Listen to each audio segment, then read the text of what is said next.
చెప్పండి.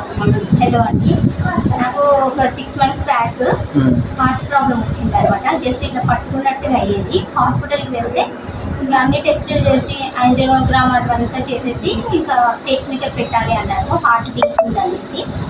అయితే ఇంకా యాంజియోగ్రామ్ అయిన తర్వాత ఇంకా మా అక్క వాళ్ళ ఇంటికి వచ్చాను. ఇక్కడికి వచ్చిన తర్వాత పక్కన ఒక అబ్బాయి ఉంటాడు, సతీష్ అనేసి.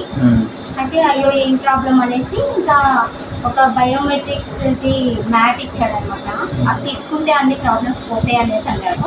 అంటే దీంతో కూడా క్యూర్ అవుతుంది, ఫేస్ మేకర్ పెట్టుకోకుండా అయిపోతుంది అనేసి అన్నాడు. అప్పుడు అసలు నేను కూర్చునే సిచ్యువేషన్లో కూడా లేదు. అసలు అతను చెప్పే డెమో కూడా నేను వినలేదు. అసలు వెళ్ళిపోయినాను, ఇంకా నా వల్ల కాదు. సరే తీసేసుకుందామని తీసేసుకున్నాము. తీసుకున్న తర్వాత ఒక 2-3 months యూజ్ చేసిన తర్వాత ఇంకా మళ్ళీ హాస్పిటల్కి వెళ్తూనే ఉన్నాను. హాస్పిటల్ మెడిసిన్స్ కూడా వేసుకుంటున్నా. ఇంకా వాళ్ళైతే కంపల్సరీ అన్నారనమాట ఫస్ట్. ఇది ఒక 3 months యూజ్ చేసిన తర్వాత ఇంకా కొంచెం పర్వాలేదు, ఇప్పుడు ఏమీ ఫేస్ మేకర్ వేయాల్సినంత సిచ్యువేషన్ ఏం లేదు, కొంచెం క్యూర్ అయిపోయింది అనేసి అన్నారనమాట.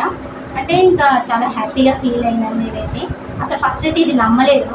ఈ మాత్రం దానికి మ్యాట్రిక్స్ మీద పడుకుంటే ఇంత పెద్ద హార్ట్ ప్రాబ్లం, ఇంత పెద్దది క్యూర్ అయిపోతుంది, హార్ట్ ఎట్లా అయిపోతుంది అనేసి ఇంకా అనుకుంటాం కదా. కాకపోతే ఇక మా అక్క మా అమ్మ వాళ్ళు ఇంకా చూద్దాంలే అన్నీ ఏదో ఒకటి, అన్నిటికీ మనం డౌట్స్ పడద్దు కదా అనేసి ఇది ఒకటి తీసుకొని ఒకసారి చూద్దాం, ఎంత కొంచెమే కదా అనేసి తీసుకొని యూజ్ చేస్తే కొంచెం ఓకే క్యూర్ అయిపోయింది. ఇంకా చాలా హ్యాపీగా ఫీల్ అయ్యాను. అసలు లేకపోతే ఫేస్ మేకర్ పెడతామనేసి దాని తర్వాత ఉండే ఎఫెక్ట్స్ ఎంత ఘోరంగా ఉంటాయో, ఇంకా దానికి 10 lakhs అవుతాయి అన్నారు అనమాట. ఇదేదో వీళ్ళు డబ్బులు ఇచ్చి చెప్పించుకునేది కాదు, నాకు జరిగింది కాబట్టి నేను క్లియర్గా చెప్తున్నాను. అసలు నాకు నిజంగా జరిగింది ఇది, అందరు నమ్మొచ్చు దీన్ని. ఓకే అండి, థ్యాంక్ యూ. ఈ బయోటిక్ అనేది